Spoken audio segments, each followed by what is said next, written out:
nosso DevSecOps Podcast, episódio número 27. Hoje é dia 1º de julho de 2020. Estamos aqui com um convidado bonitinho hoje, que já a gente vai apresentar para vocês. Eu sou o Cássio Batista. Eu sou o Rodrigo Balbino. E hoje a gente vai falar sobre um tema... não é polêmico, né? Porque, afinal, sempre existiu o papel do arquiteto, pelo menos desde que eu me entendo por programador, desenvolvedor, aspirador, espremedor. Eu sempre vi o papel do arquiteto com bons olhos, inclusive. Não à toa, me formei e me especializei também em arquitetura de software. Mas de um tempo pra cá, a gente tem visto aí algumas empresas, né? Algumas startups mudando um pouquinho esse conceito, ou chamando com outro nome, ou até mesmo tirando essa figura de cena, né? Então é um pouquinho do que a gente vai debater hoje, né? A gente vai tentar responder a pergunta se o papel do arquiteto ele ainda é relevante ou fundamental do ponto de vista nosso, né? Meio do Rodrigo, e do nosso convidado Marcel Pacheco, grande amigo desde a época da faculdade e de outras empresas e tal, que vai se apresentar aqui pra gente agora. Fala aí, Marcel. Opa, boa noite, senhores. Bom, sou o Marcel. Primeiro, obrigado aí pelo convite. Trabalho já com TI já há algum tempo, né? Alguns anos. Vou falar quantos anos não entrega a idade, né? Mas mais de 10 já. Bom, conheço o Cássio já há algum tempo, né? A gente teve a oportunidade de trabalhar junto em 3 empresas já, né? E... A gente se ama.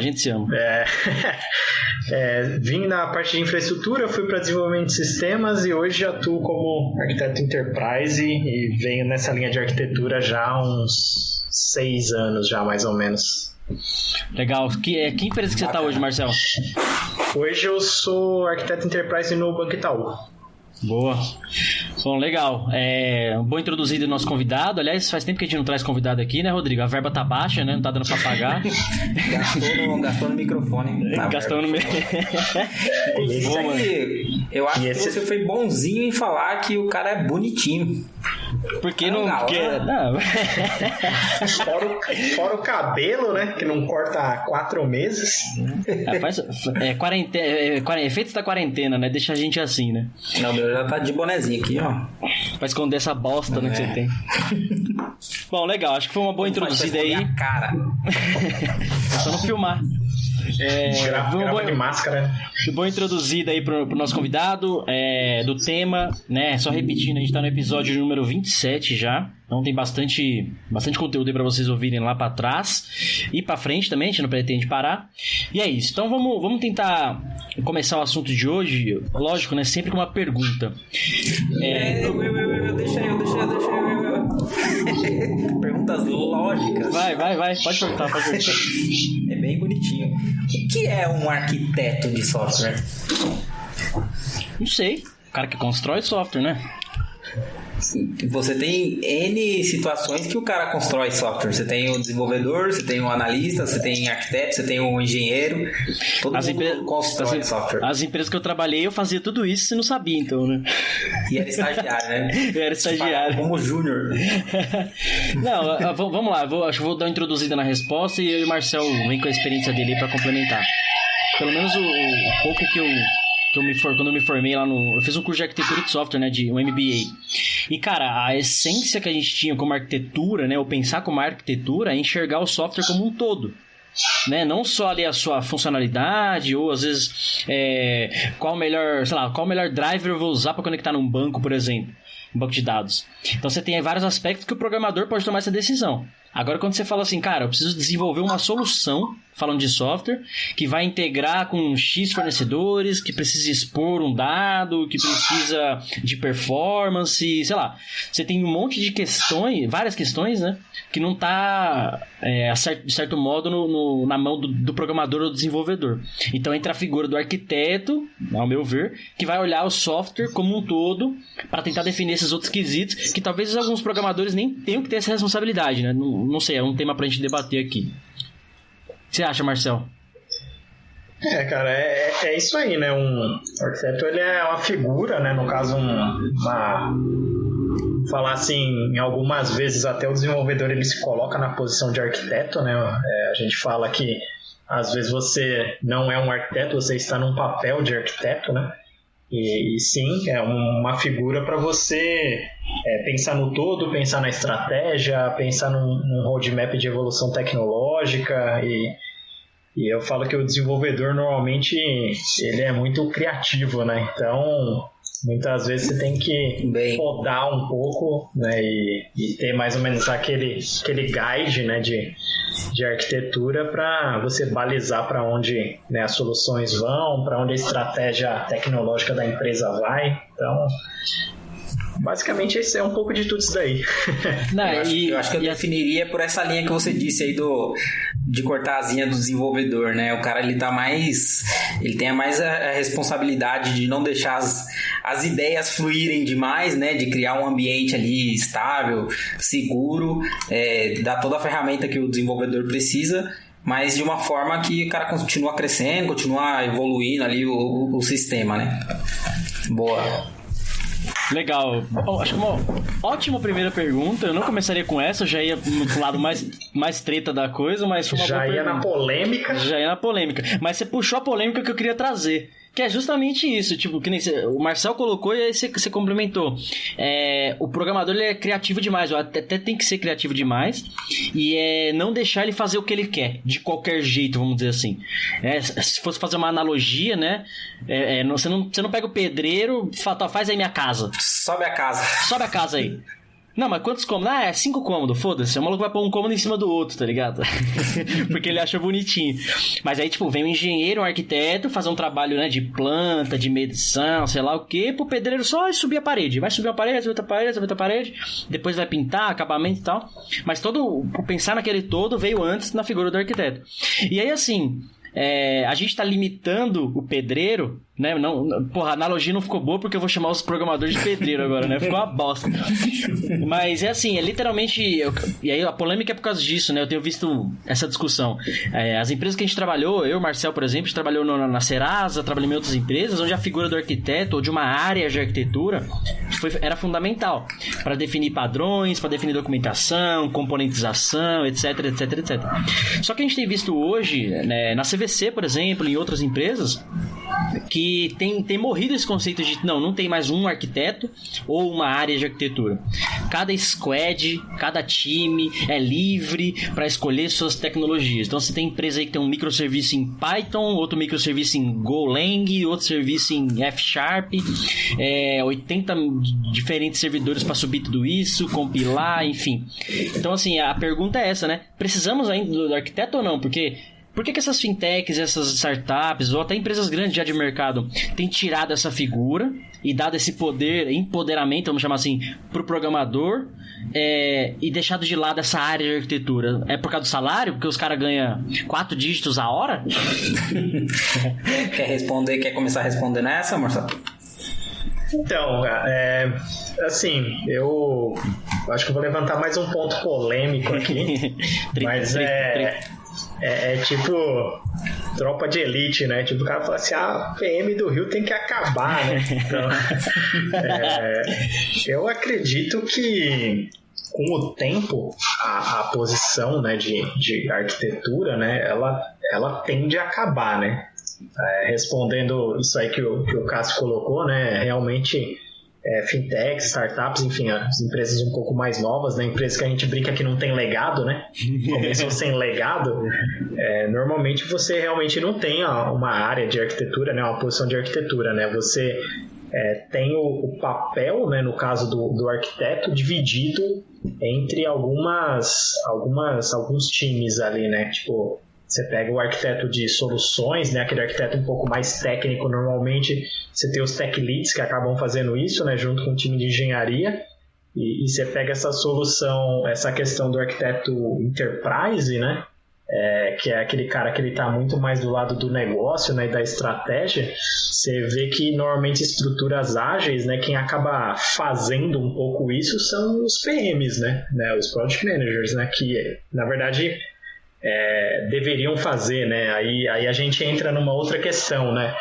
O PM tem que saber de estratégia e tem que estar ali atuando na camada de portfólio, né? Que que o arquiteto enterprise, né, atua seguindo tipo, uma linha de safe no momento, né? Será que ele tem que saber isso? Aí a gente entra em várias discussões aí, né? Eu vejo um movimento parecido mesmo, assim, eu vejo o cenário bem assim como você definiu, de que a arquitetura começa a meio que não fazer tanto sentido, né, um cara coordenando aquilo, assim como o software tá evoluindo. Antigamente, quando a gente ia desenvolver, geralmente você ia fazer aquele RP gigantesco lá, um sistema único para a empresa inteira, e quanto mais você amarrava aquilo ali, era melhor para a empresa, né? Essa era a tendência. Então você necessitava de uma área de arquitetura ou um arquiteto para o cara desenhar tudo, consiga conversar com tudo sem problema algum, o cara conseguir escalar, conseguir evoluir aquilo ali, consegue reutilizar coisas sem muita complicação. E hoje a gente desenvolve muito mais segregado, né? Cada área consegue desenvolver o seu, cada área consegue evoluir com a sua velocidade, e é claro que ainda assim com a necessidade da arquitetura para todo mundo falar a mesma linguagem ali, para todo mundo falar a mesma coisa e poder acoplar os sistemas e tudo mais. Mas eu acho que é bem isso mesmo que o Marcel falou, a tendência é cada vez menos você utilizando essa área, até porque você está começando a exigir muito mais do desenvolvedor, né? O desenvolvedor ele não é mais só aquele cara que vai lá e vai codar. O cara ele tem que saber o que ele está fazendo, ele tem que tomar a responsabilidade, ele tem que corrigir, então o cara ele tem que fazer muito mais de tudo, até com um conceito novo de DevOps, né, que o cara tem que saber, além de codar, ele tem que saber de infra. Então vai tirando um pouco da responsabilidade de um grupo ou de uma pessoa e dando mais para a própria área ali, para o time, até para ganhar velocidade em desenvolvimento, né, de negócio, porque o negócio ele é muito volátil, ele muda muito rápido e ele precisa de velocidade. Então, colocando essa responsabilidade de mudança, colocando tudo isso na mão do próprio time, você ganha agilidade com isso. É claro que o tio Ben lá, né? Com grandes poderes, grandes responsabilidades aí. Eu vou discordar, mas vou explicar. Fiquem calmos, não briga. Tipo assim, faz sentido esse lance de legal. Não precisa mais ter um cara ou uma equipe que vai guiar toda a empresa. Até esse ponto que o Rodrigo falou, acho que é crucial. É a questão da velocidade do negócio. Porque senão você acaba gargalando tudo, né? Putz, o time de arquitetura não terminou ainda o que o time do desenvolvimento A, B e C tá precisando. Tá atrasa todo o projeto. Eu acho que isso não faz sentido, pelo negócio por si só já não se sustenta. Qual que é a minha preocupação e por que eu discordo? Porque a gente sabemos, vou até falar português errado para exemplificar o que eu quero falar. Cara, tem desenvolvedores que se chama de sênior, que dá de sênior por aí, que não sabe o que é HTTP Status Code 200, por exemplo. Dá erro, ele devolve 200 com a mensagem de erro no payload. A gente, né, Rodrigo? Que isso daí que você tá falando? Então, assim, esse empoderamento eu acho legal. Porra, tá na mão da equipe desenvolver um produto. Sei lá, no banco lá. Putz, vamos aí fazer um novo Bankline. Sei lá, vamos fazer a nova integração da CVC com mobile. Não interessa o produto. Então tá na mão desse time aqui. Que time? Um time de 8 pessoas. Você tem um QA, um desenvolvedor, um analista, um PO, beleza. Quem desses caras sabe de componentização? Quem desses caras sabe de segurança? Quem desses caras sabe de infra? Eu acho que é o melhor cenário possível. Tipo, que é o que a gente falou até em outros episódios aqui. Cada vez mais o desenvolvedor está sendo multidisciplinar. Na minha época, né? Olha como a gente é velho. Na minha época já tinha que ser. Era o back-end, que a gente veio do C#, .NET. Mas a gente tinha que saber mexer no CSS, mexer no JavaScript, dar aquela arrumada na tela. Por mais que não fosse o nosso papel, vamos dizer assim. Né? Configurar o servidor. Conhecer de SQL, né? Exato, aí você já vai pro banco de dados, exatamente, performance, etc, etc. E, cara, isso, eu profissionalmente falando, é muito bom, porque eu vou ter várias skills e com o tempo eu vou ficar bom em várias coisas. Apesar de eu ter me especializado numa só. Mas hoje, você, tipo assim, putz, tudo bem, acho que futuramente a área de arquitetura morrer, até a área de segurança, diria, desde que essa multidisciplinaridade dos desenvolvedores e das equipes fosse de fato efetiva. Porque é o que eu falei, a gente conhece, cara, nós conhecemos... Todos nós três conhecemos devs seniors que não sabe arrumar uma proc no banco, que nem o Marcel comentou, que não sabe um HTTP status code, que não faz uma boa prática de segurança. Putz, deixa eu fazer um scan no meu código aqui pra ver se eu não tô fazendo bosta. Né? Então, qual é o limite de, precisamos de um guia? Não tô falando que tem que ter um cara de arquiteto que manda em tudo, até porque fica limitado, né, ao conhecimento desse cara. Então, você ter essa distribuição de responsabilidade para todo mundo poder olhar para isso, legal. Você vai ter mais olhos olhando para um problema, para uma solução como um todo. Isso é muito bom. Então, não é um cara ou uma área.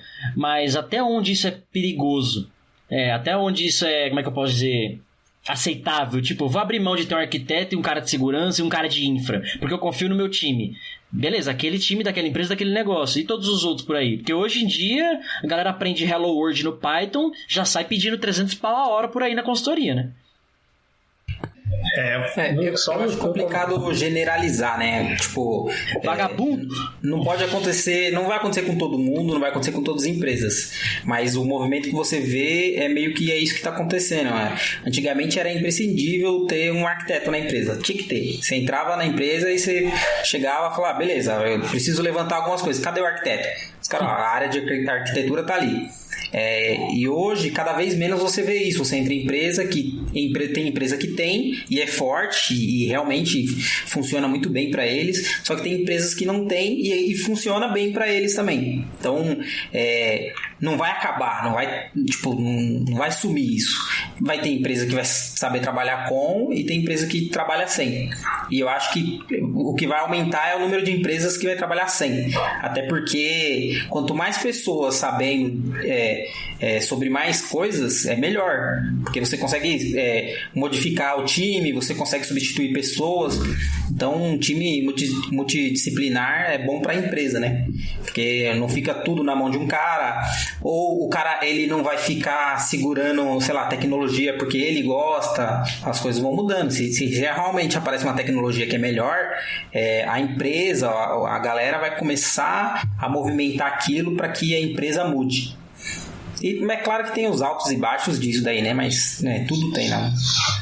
Esse era um ponto que eu ia colocar, né? Que assim, vou falar que nem o Cássio falou, vou discordar de vocês, mas assim, acho que são vários pontos, né? O primeiro ponto que eu coloco é assim, eu acho que essa transição, principalmente em empresas que têm áreas de arquiteturas grandes, né? Igual eu tô lá no banco mesmo, a nossa área lá de arquitetura, a nossa diretoria de arquitetura é uma diretoria bem grande, bem relevante.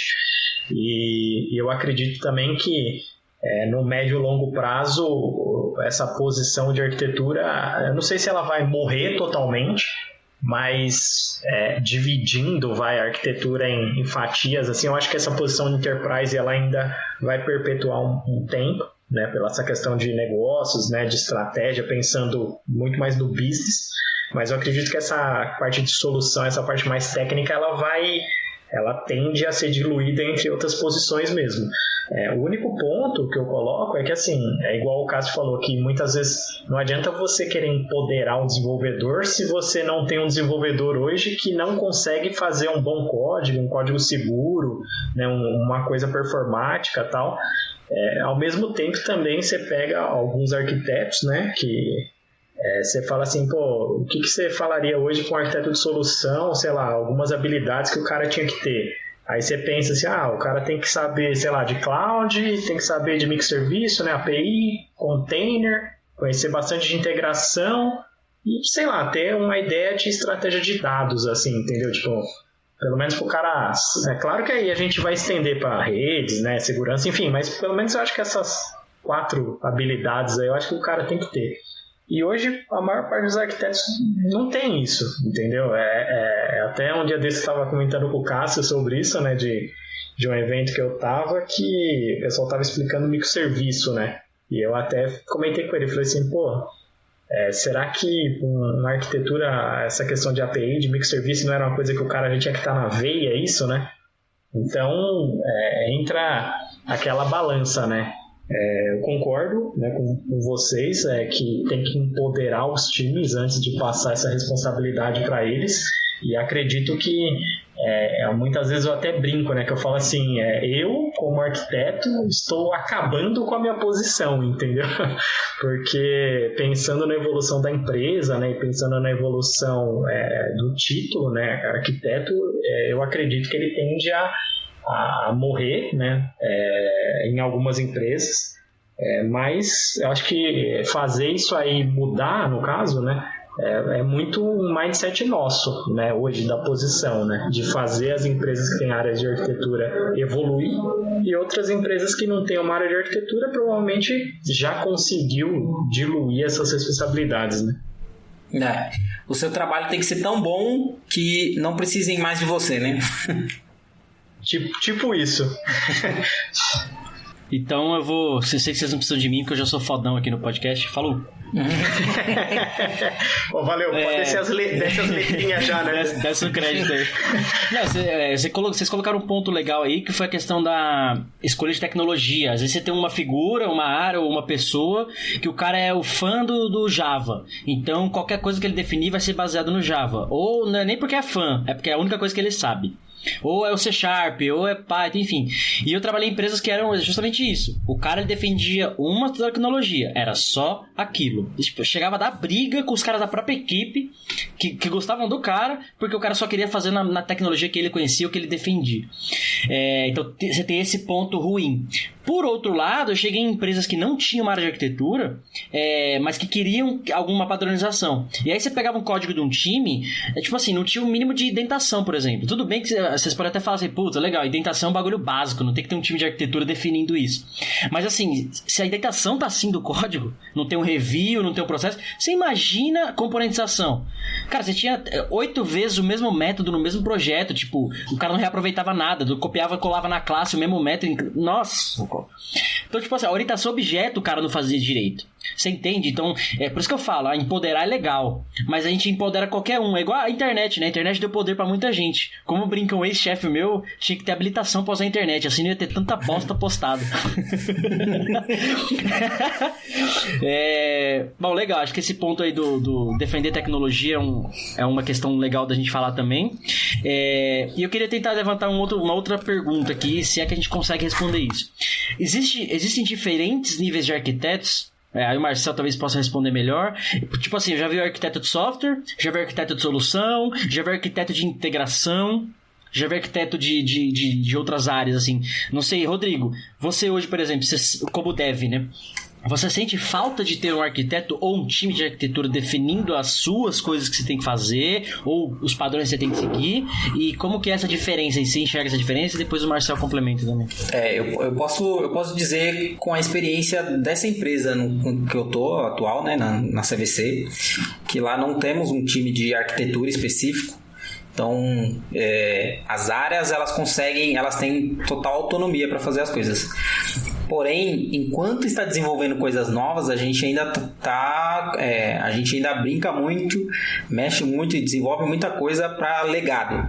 E legado mesmo, assim, bem raizão mesmo. Então, quando você tem muitas áreas desenvolvendo para aquele cara, muitas áreas botando a mão num código que ninguém domina lá, e você acaba criando N padrões, N coisas diferentes, que se tivesse uma área de arquitetura ou alguém que não seja uma área, mas que seja alguém que segurasse aquilo e falasse, não, eu vou coordenar isso daqui, para onde que vai e como vocês vão consumir isso, cara, ia ser outra história, ia ser bem diferente. Hoje eu sinto falta da arquitetura, mas na empresa geral. Porque toda vez que a gente precisa, enquanto a gente está desenvolvendo coisas para nossa equipe, com coisas novas e tudo mais, é tudo lindo, maravilhoso. Agora, quando a gente precisa consumir serviço, consumir banco, quando precisa conversar com outra coisa, aí complica, porque não tem padrão. Tudo que você precisa desenvolver, tudo que você precisa realmente botar a mão ali e alterar, você vai ter que entrar lá e fazer um MBA dele, porque é tudo particular, né? Então você tem que entender sobre aquele sistema específico. e como o cara desenvolveu e como N pessoas mexeram. Então, realmente, nesse caso, ele faz muita falta a área de arquitetura. E como eu falei lá, cada equipe tem total liberdade, então hoje você tem 50 tecnologias diferentes aí, 50 formas de se fazer a mesma coisa, acaba tendo coisa duplicada porque você desenvolve uma API, alguma coisa, um serviço ali, põe o nome e a outra equipe vai lá e desenvolve com outro nome e de repente vocês estão falando a mesma coisa, mas com tecnologias, com estrutura, com coisas diferentes. Então, gera retrabalho, gera um trabalho a mais, porque você, toda vez que tem que desenvolver, você vai ter que ir lá e tirar um MBA novo. Então, empodera mais que tá pouco. Então, neste caso, eu sinto falta de arquitetura. Em geral, não. Em geral, eu sou mais do lado de, cara, deixa o desenvolvedor, deixa o engenheiro ali, deixa a área desenvolver o que ela precisa. Eles sabem da dor dele, inclusive o cara tá correndo ali pelo negócio, né? Ele tem que ter a agilidade que o negócio precisa. Então, se você coloca uma área de engenharia, ele começa a perder velocidade com aquilo. Mas, em geral, eu sou a favor de ter menos arquitetos, mas neste caso eu sou a favor de ter arquitetos. Ou seja, é com essa contradição que eu vou deixar o Marcel falar, que você tá falando muita besteira já. Bom, deixa eu tentar fatiar a pergunta. A primeira que você comentou de níveis de arquitetura, né? Vários arquitetos. Eu acredito que sim. Acho que há um tempo atrás, quando você via alguém anunciar uma vaga de arquiteto no LinkedIn, você não sabia, né, que a pessoa queria, né? Se ela queria alguém com foco em infraestrutura, alguém com foco em desenvolvimento, foco em segurança, foco em integração. Então, era uma coisa meio complicada, né? Mas eu basicamente vou tentar dividir, acho que em duas fatias, né? Eu acho que você tem que ter um arquiteto mais corporativo, ligado ao negócio, na estratégia, e uma outra fatia de um arquiteto mais técnico, né, de solução, no caso. Mas aí eu acho que depende muito do business, né? Que nem, por exemplo, você pega uma empresa de telefonia que você tem muita integração, que praticamente é só integração, então acho que esse papel do arquiteto de solução, ele vira meio que um arquiteto de integração, entendeu? Para resolver, eu acho que essa questão aí que o Rodrigo comentou, né? De assim, por exemplo, eu tenho um conjunto de APIs lá dentro do meu time de emissão de passagem, lá na CVC, e aquele time, ele tem que saber responder para um outro time que vai consumir aquela API. Você vai ter que ter um portal lá de desenvolvedor, tal, para o cara, né, conseguir testar o endpoint, saber o que é um Swagger da vida, né? E você tem que ter realmente alguns padrões lá para você, dentro da sua API, de return code, enfim, uma série de coisas que aquele time, né, digamos assim, que é responsável por aquilo, né, ele tem que saber responder aquilo, né? Se você tem uma posição de arquitetura para fazer isso, ou alguém com aquele mindset de arquitetura, né, de dono daquilo, realmente aí depende, né? Eu falo, não necessariamente você precisa ter um time de arquitetura na CVC, desde que você tenha as pessoas responsáveis por aquelas APIs que, quando alguém precisar, saber, pelo menos explicar aquilo, e quem precisar evoluir aquilo, não necessariamente aquela pessoa, aquele time, né? Até para não, né, centralizar o conhecimento, né, o desenvolvimento, mas pelo menos falar, cara, eu já desenvolvi isso aqui, está desenvolvendo em Node, cara, não vai criar alguma coisa nova em C#, entendeu? Pelo menos segue isso daqui, segue esse modelo de mensagem, tamanho de mensagem, esse tipo de coisa. Então, resumidamente é isso, né? Acho que tem que ter pelo menos duas fatias de cargos de arquitetura, e se você não tem um time de arquitetura, mas, enfim, você tem necessidade de ter alguém que saiba responder por aquilo, tem que ter alguém para responder por aquilo, né? Depois que a gente for pro ar o episódio e tal, ouçam novamente. Vocês veem como a gente se contradiz no próprio bagulho. Tipo, tem que ter, não tem que ter, tem que ter. E é muito engraçado isso, porque às vezes a gente nunca parou pra... porque assim, às vezes a gente nunca parou pra pensar nisso. Porra, precisa ou não precisa? E aí o Rodrigo até colocou um ponto. Cara, o Marcelo também colocou. Se você, pra uma empresa, às vezes faz muito sentido não ter arquitetura. E tá tudo bem, porque tem até um time maduro pra isso. Em outra empresa, precisa ter. É o famoso o pastor, né? Pra guiar as ovelhas lá. Porque se você deixar o gado solto, o gado se mata, mano. Que é o que você falou, cara. Tá fazendo uma linguagem ou num padrão? Segue o padrão. Não vem você querer mexer, atrapalhar tudo, fazer outra coisa. Isso atrapalha até o business. E até o que o Rodrigo falou, é legal empoderar os times para poder dar agilidade pro negócio. Mas e se tivesse um padrão definido? Independente do padrão, tá? De código, de segurança, não interessa, mas algo bem definido que desse essa agilidade. Por exemplo, orientação a objetos já faz isso, por si só. Você reutiliza muita coisa, né? Componentização já faz isso. Você cria um componente uma vez e vai mexer nele um ajuste ou outro. Toda a sua empresa vai reutilizar aquele componente. Agora, quando você não tem isso, cai no problema que você falou, que o Rodrigo comentou. Putz, uma squad está fazendo microserviço get cliente. O outro squad está fazendo serviço obter cliente.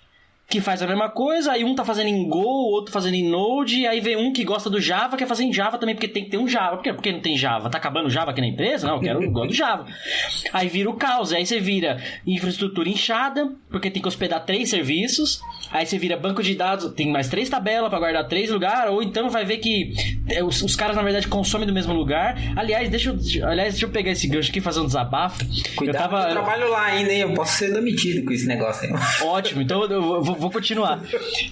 Fazer um desabafo. Eu lembro que eu estava implementando um projeto, não lembro a empresa, e era assim, não lembro a empresa, parte do serviço era coisa nova. Imagina uma página. Então parte dessa página eram serviços novos consumidos e a outra parte era legado. Legal.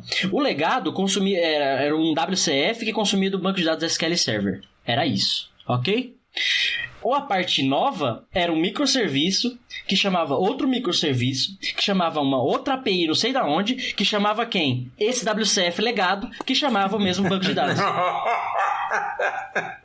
Aí eu pergunto, cadê a inovação? Porque assim, no fim das contas...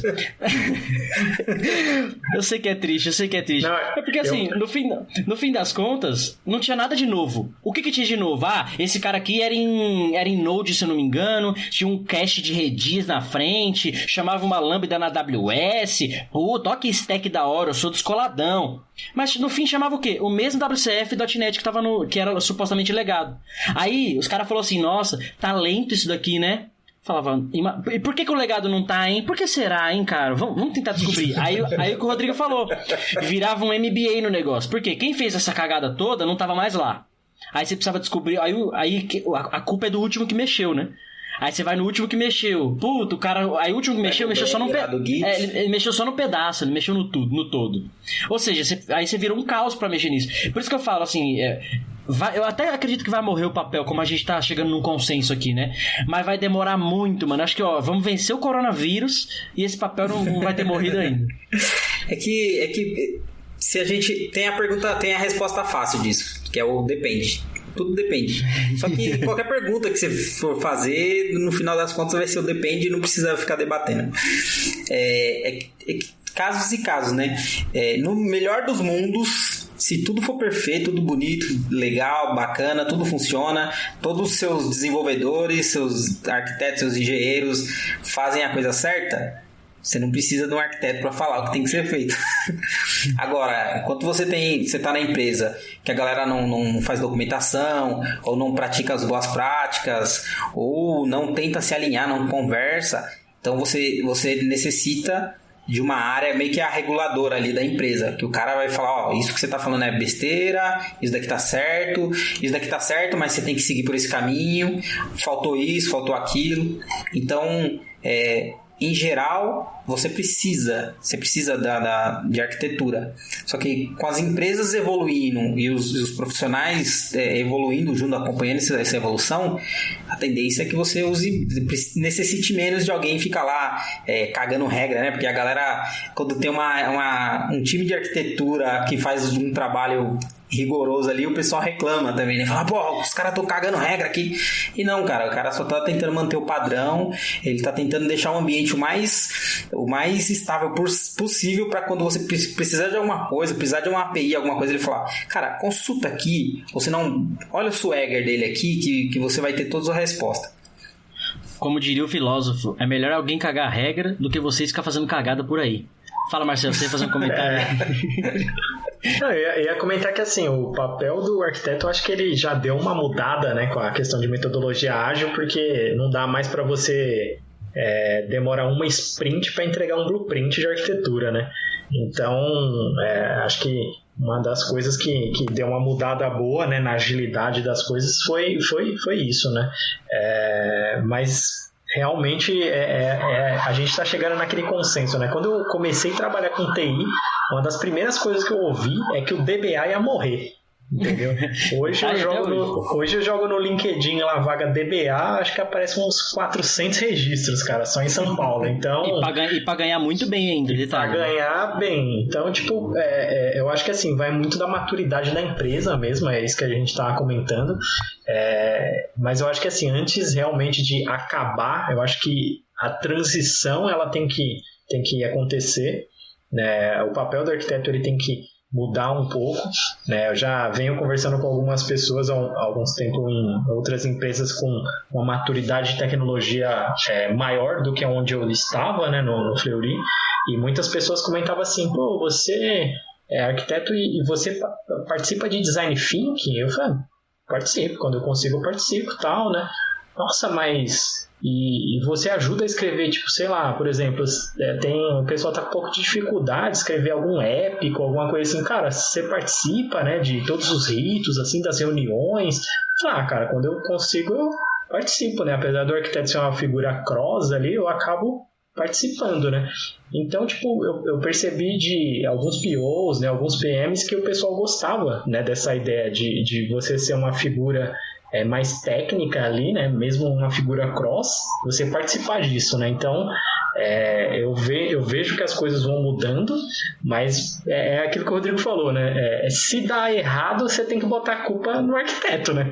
Agora, se o time entrega tudo certinho, então você não precisa do arquiteto, né, cara? Pra quê, né? Se o prédio cair, a culpa é de quem? É isso aí, do arquiteto.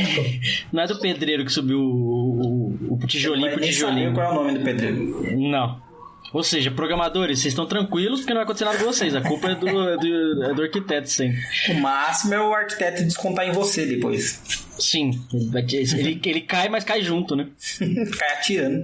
Cai atirando, pegando a analogia que o Marcel fez do Tropa de Elite aí no começo, né? Bom, legal, acho que a gente tá caminhando pro meio final, vamos dizer assim. Vou levar pro outro lado aqui, já que a gente já tretou muito já, né? Discordamos, concordamos, mudamos opinião, mas enfim. O que eu preciso estudar? Ou como é que é essa transição, assim, né? Eu quero ser arquiteto de software. Comecei hoje. Eu quero ser arquiteto de software. O que eu tenho que estudar? O que eu faço? Tem curso? Como é isso na visão de vocês? O Rodrigo se conhece, né? O Marcel, que eu sei que é formado e tal. E eu também vou dar minha opinião depois. Pode me ter bronca aí que eu não sou arquiteto não, cara. Se vira aí. A gente tá pagando... Estamos pagando bem pro convidado pra isso, né? Bom, vou falar como é que eu entrei nessa posição, acho que é mais fácil, né? Quando eu tava na Serasa, eu entrei numa área, né, que eles chamavam de suporte ao desenvolvimento, que nada mais é do que uma área que meio que ditava um pouco as regras pro desenvolvedor não fazer o que ele achava que tinha que fazer. E muitas vezes a gente até sentava junto com o desenvolvedor para conseguir colocar aquilo em produção, né? Porque às vezes ele mesmo não sabia o que ele fez, né? Então, aí na época rolou esqueci o nome, né? Uma empresa viu todos os processos da empresa, viu que a Serasa precisava de uma área de arquitetura e nessa eu tinha vontade e tal. Eles viram que essa área de suporte ao desenvolvimento era mais próximo do que uma área de arquitetura em outras empresas fazia e acabou indo para lá, né? Mas Eu acredito que, tipo, resumindo o que vocês falaram, mas o que um cara precisa estudar, um desenvolvedor precisa estudar, ou alguém que está num outro cargo precisa estudar para ser um arquiteto?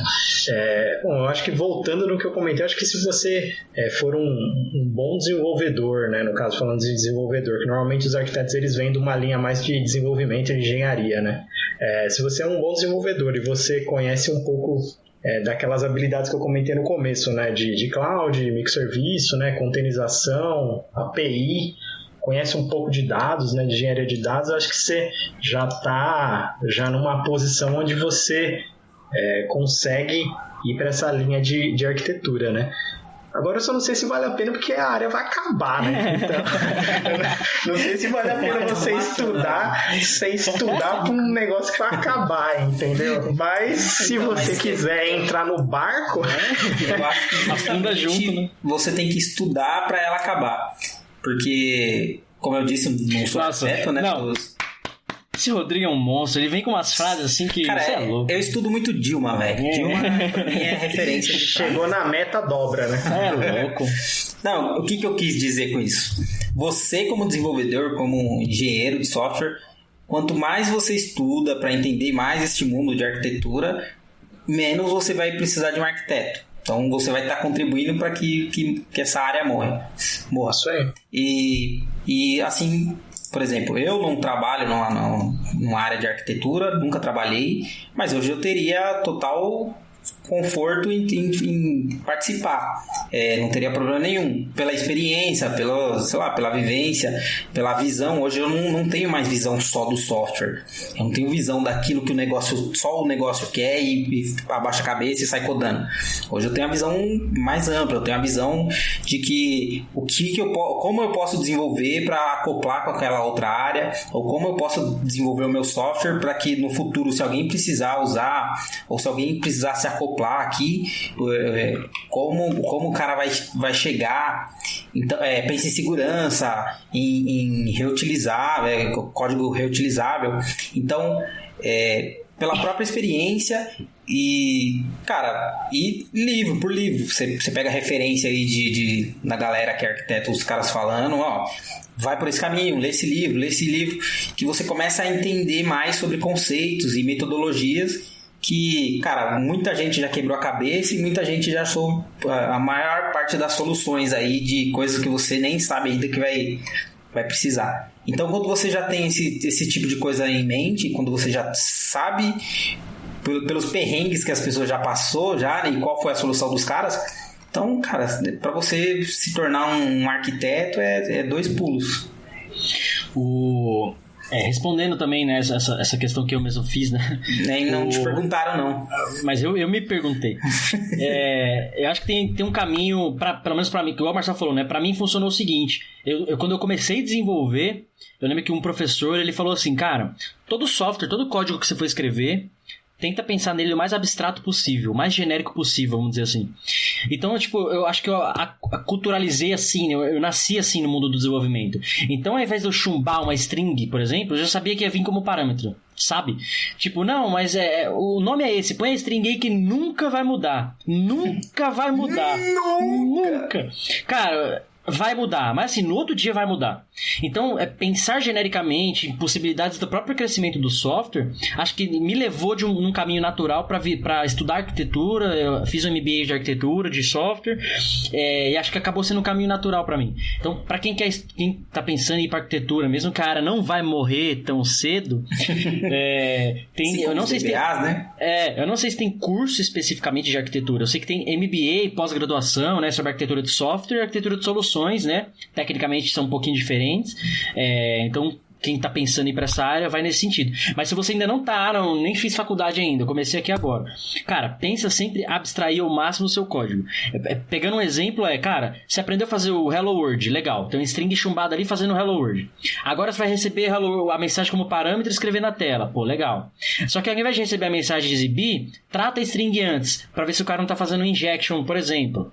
Putz, mas ao invés de uma string só, já recebe um array. Porque pode vir mais de uma informação. Então você não precisa reescrever o código depois e melhor. Sabe assim, você começou pequeno, um pensamento pequeno, mas que já virou um negócio genérico suficiente para você integrar outros módulos. Ah, tá bom, não é mais array, então recebe agora um JSON, por exemplo, você está fazendo isso numa API. Ou seja, qualquer sistema vai mandar uma mensagem para você que você vai cuspir na tela. Então você já está multiplataforma, multiplataforma não, né? Depende da linguagem que você fez. Mas você já está genérico o suficiente para tornar esse seu código, que é um Hello World, integrável e até flexível, dependendo do que você vai fazer. Não, chumba aí o Hello World, porque nunca vai mudar essa mensagem. Cara, você vai entregar o código e ela vai mudar. Porque o negócio muda rápido, o negócio é muito ágil, né? E é exatamente isso que você falou, mano. É abstração. Eu sei, eu sou foda. Se você pensar desde o começo com abstração e orientação a objeto e levar isso para sua vida, não no código, para a vida. Para a vida. Você tem muito a ganhar, tem muito. Então, se você tem uma base forte de orientação a objeto, cara, você vai conseguir desenvolver sistemas aí, arquitetar sistemas muito fácil, porque você usa os mesmos princípios, você tem essa cabeça, já vai pensando que aquilo vai mudar, vai pensando que aquilo ali pode ser alterado, pode ser, sei lá, pode sofrer alguma outra interferência. Então, quando você já desenvolve assim, você vai ter menos retrabalho lá na frente. Então, cara, leve abstração e orientação a objeto para sua vida e seja feliz. E um detalhe disso que você falou hoje em dia, a gente vê... O que a gente vê muito hoje em dia? Curso online, né? Tem curso pra botar camisinha até construir um foguete. Tem curso pra tudo. Inclusive... Quero fazer isso da camisinha. É fácil. Eu te ensino. Só que assim, não tem curso de arquitetura. Tem poucos. Eu tenho... Do mundo digital aí, eu tenho um colega aí conhecido que tá... Até comentei com o Marcel, né? Tá fazendo vídeo e tudo mais.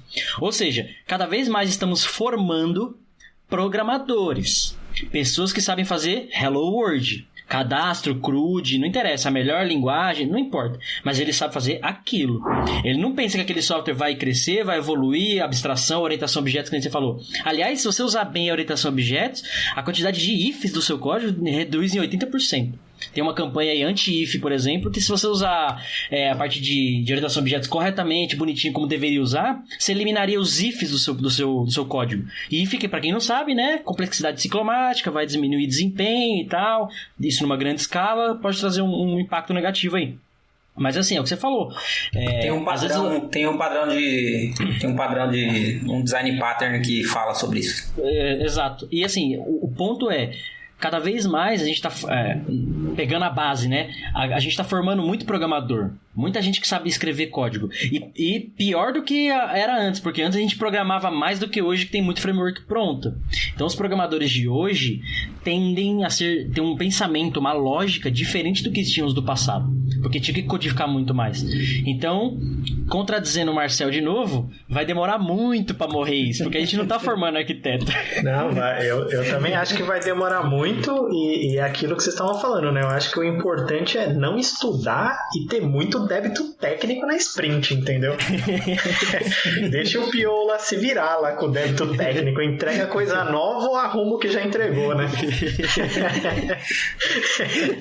Tô passando por isso. Por quê? Porque não tem uma área de arquitetura. Vai ter uma sprint só de débito técnico. Não, então, mas assim, pegando esse gancho aí que o Marcel falou, hoje, como segurança, a gente já tem sprint para correção de vulnerabilidade. Porque assim, ninguém olha para código seguro. A gente desenvolve para o negócio, às vezes com o melhor componente, com uma área de arquitetura. Mas ninguém olhou assim, puta, esse código aqui vai sofrer um SQL injection, hein? Puta, esse código aqui tá vulnerável. Aí, ou seja, o que tem que fazer? A hora que você passa um scan besta que seja no código, vem lá, X vulnerabilidades. E aí, o que acontece com as vulnerabilidades? Elas vão continuar lá, porque o negócio não vai parar para corrigir essas vulnerabilidades. Seja uma ou seja 10. Ou N. Né? Então, já acontece isso. Isso daí tem que entrar... acho que a gente teve um episódio que a gente conversou sobre isso, que era sobre processo. Isso daí tem que entrar em processo. Vai ter esse episódio futuro. Você tá dando spoiler, mano. Você é burro, hein? Eu acho que teve. A gente falou, conversou sobre isso. Ô Marcel, tem uma vaga no podcast aqui, mano. Vou passar um cara aí se você quiser. Mas eu preciso só do microfone, velho. Esse fone da CPTM aqui não tá dando, não. Cássio Banca. Tá tudo pago.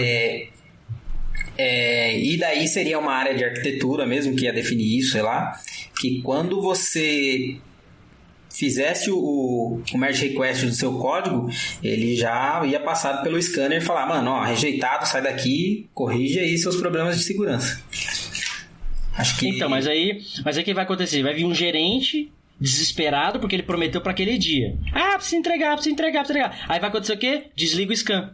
Aceita o merge request e foda-se. Eu isso. Eu nunca vi isso acontecer. A gente tá falando de débito técnico, né? Porque assim, você vai chegar no PO, o PO vai falar assim, o que você precisa? Entregar coisa nova ou arrumar o que você já entregou? Mas se eu não resolver o débito técnico, cara, isso aqui não escala e assim, vai continuar a reclamação, os indicadores vão continuar ruins. Mas, cara, eu preciso entregar coisa nova. Se eu não entregar coisa nova, isso aí não... Tipo, joga pra baixo do tapete lá a complexidade do código, SQL injection. Você acha que a gente tem que começar a mentir mais pra PM? É tipo, você como o técnico, você sabe que você precisa daquilo e o cara vai falar, eu preciso subir, não sei o que, e você fala, não consigo subir sem isso. E daí o cara... Qual PM? Porque na Blitz você mentia é embaçado, né? Ultimamente PM, você não pode mentir. Se você falar a verdade, já tá apanhando, imagina se mentir, cara. Chicote de mão, né? Então, assim, experiência, tá? Eu já venho de algumas empresas trabalhando com metodologia ágil e eu acho que quando você tem um time empoderado ali, o próprio PO, né, as próprias figuras, digamos assim, não tão técnicas, eles sabem que é necessário você muitas vezes dar um passo atrás e resolver algo que teve um débito técnico ou que você usou uma estratégia de uma arquitetura mais emergente assim para resolver o problema ali. E muitas vezes ele entende aquilo e ele sabe que para ele dar o próximo passo ele precisa voltar um passo anterior e resolver. Mas aí eu acho que isso aí eu acho que é até uma dica de um outro episódio que vocês podem fazer e tal, se vocês já não fizeram, enfim, mas descendo mais nesse detalhe, que aí eu acho que é a maturidade do time, né, em si, né, de você não necessariamente ser o cara ali de qualidade ou você tá numa posição de DevOps, né, e você falar assim, não, realmente faz sentido, cara, tipo, esse produto aqui ele precisa de um pipeline redondinho, eu preciso voltar para um débito técnico. Acho que isso aí é uma coisa que o time maduro o suficiente ele consegue ter essa noção para você não ficar bypassando um PO ou ter que convencer o desenvolvedor a resolver alguma coisa, né? E como você disse sobre a maturidade, porque se o PO ele acompanha realmente o time e ele tem métricas ali, ele vai ver que aquele processo que você está colocando é para justamente te ajudar, ele vai para ganhar velocidade, não é para tirar velocidade. Às vezes você tira aliás, você perde um pouquinho de tempo para passar o seu código ali por segurança e corrigir ele, e você vai ver que você ganhou, sei lá, fatorial, sei lá que porra que é, exponencial lá na frente, né? Porque para você resolver um problema de segurança, ele é muito mais custoso para a empresa. Então, se você perdeu 2 minutos corrigindo um problema de segurança lá, enquanto você estava desenvolvendo o código, o que você ganhou lá na frente, tipo, se o cara não mensurou isso, então para ele é perca de tempo mesmo. Porra, tô perdendo 1 minuto aqui para mexer, se eu podia subir 100.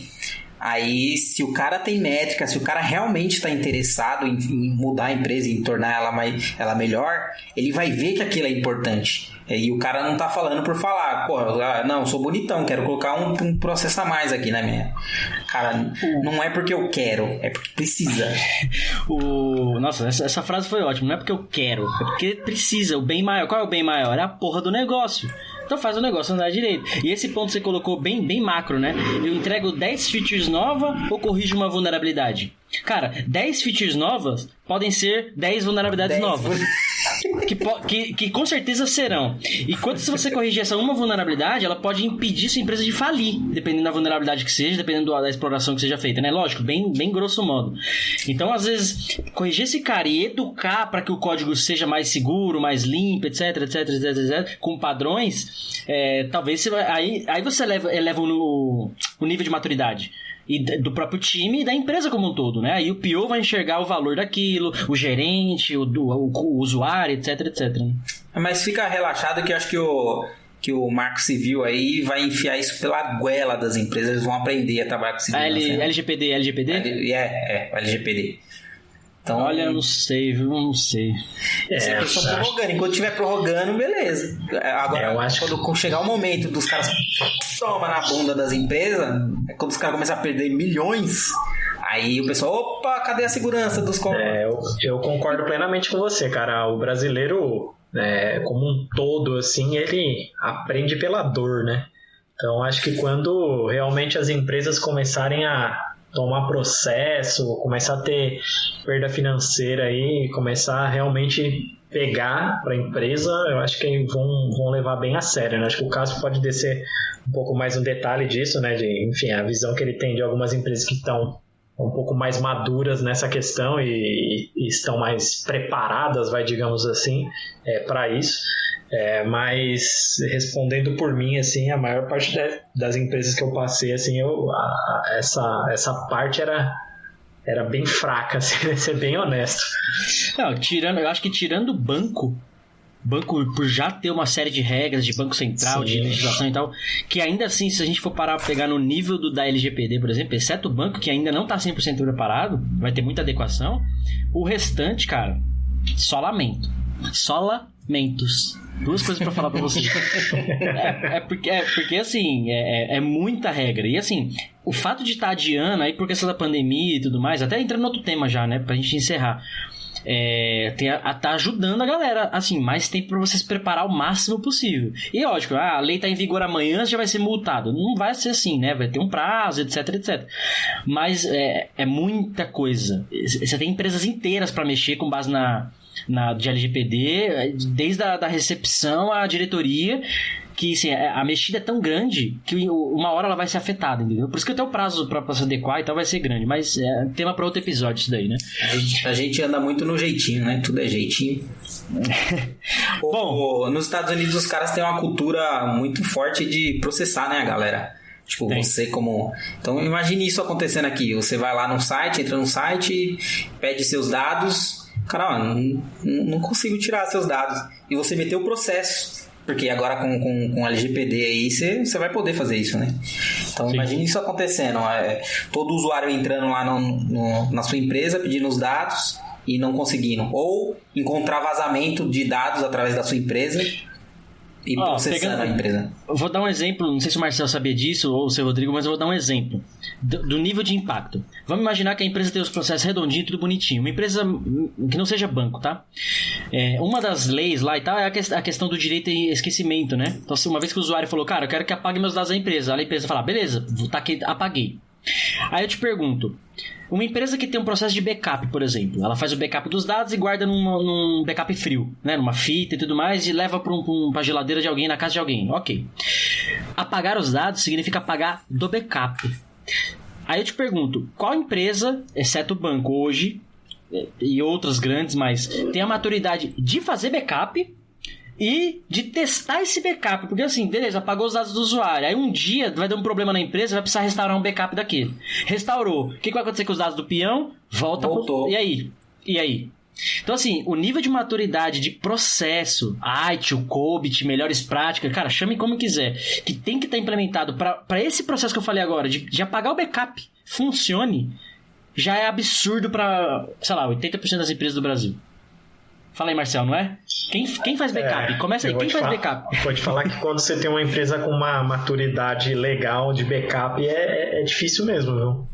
Ainda mais instalar o backup e apagar os dados de lá. Tirando pior, financeira. Exato. Aí onde tá o... Beleza, restaurei o backup, mas o dado do cara que pediu pra apagar por conta da lei tá em 10 backups diferentes, porque tem backup do backup.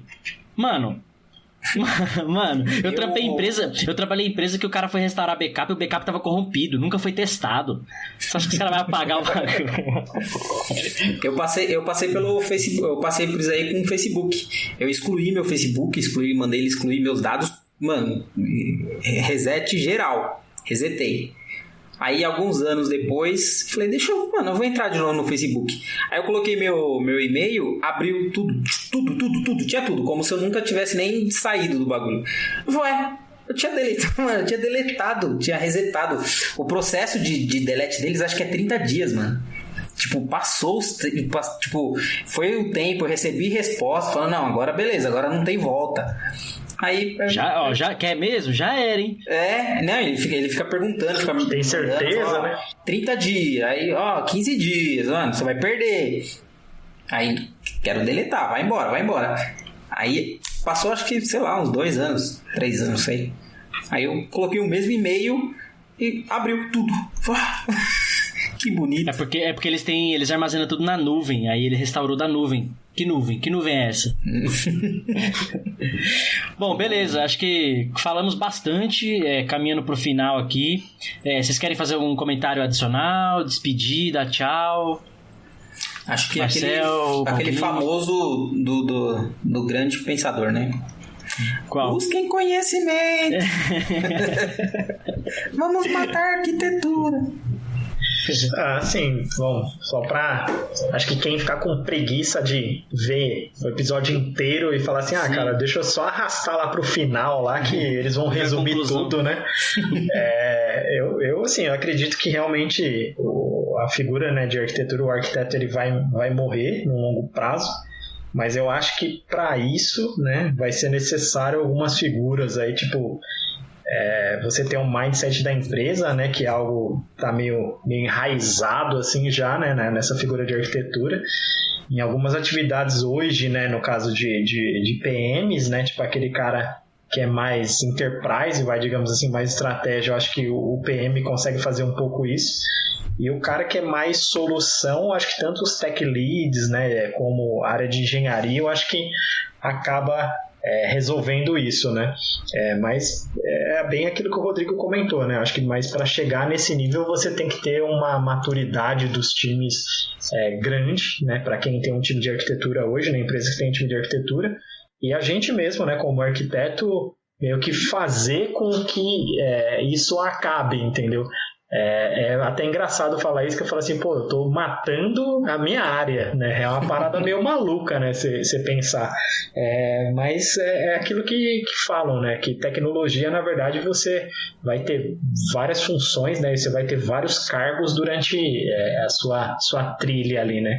E eu acho que vai ser praticamente isso, né? O cara que ele não quer descer tanto no detalhe, não quer codar, o cara que quer ficar mais no alto nível, ele vai virar um PM, e o cara que não quer tirar a mão do teclado, digamos assim, ele vai virar um tech lead, vai virar um engenheiro, e, enfim, acredito que vai demorar alguns anos, é difícil chutar, mas acho que até lá pode ser que o DBA morra também. É um sinal, né? Se você vê o DBA morrendo, aí você, será que então agora? Pode ser que o arquiteto é o próximo? Só falando do pattern lá, que eu pesquisei aqui e vi, né? Aquele lá de matar o if é o RIP, que é o replace if with polymorphism. Então, isso, polimorfismo, isso aí. Então, só pra deixar aí, pronto, foda-se. O que é polimorfismo? É igual o camaleão, que ele muda de cor? Dá pra ter um episódio só sobre isso. Sobre design patterns, boa, depois a gente fala disso. Bom, então é isso. Você ouviu sobre arquitetura de software, né? Se o papel do arquiteto ainda é relevante, não é? No fim a gente concluiu que você tem que pegar o tijolo, o cimento e construir sua casa, e foda-se se vai cair ou não precisa de engenheiro, de nada disso. Olha só a conclusão disso usando essa analogia. Se você quer construir sua casa sem um arquiteto, estude ao nível de um arquiteto, que daí você vai lá e constrói sem precisar do arquiteto. Mas aí você vai ser o pedreiro, né? Empodera o pedreiro, né? Mas aí você vai ser o arquiteto, então o arquiteto não morreu. Eu não sei que fim. Bom, nesse episódio sem fim, virou loop. A gente travou o episódio, deu loop infinito no episódio. A gente não sabe se acaba ou não o arquiteto. Mas como diz o Rodrigo sempre no final, busque conhecimento, como diria o grande ET Bilu, e talvez você chegue a algum lugar. Esse foi o episódio número 27 do DevSecOps Podcast. Eu sou o Cássio Batista. Rodrigo Balbino. E nosso convidado, Marcel Pacheco. Bonitinho. Então é isso, gente. Muito obrigado. Sendo muito educado. Olha o cabelo aí. Falou.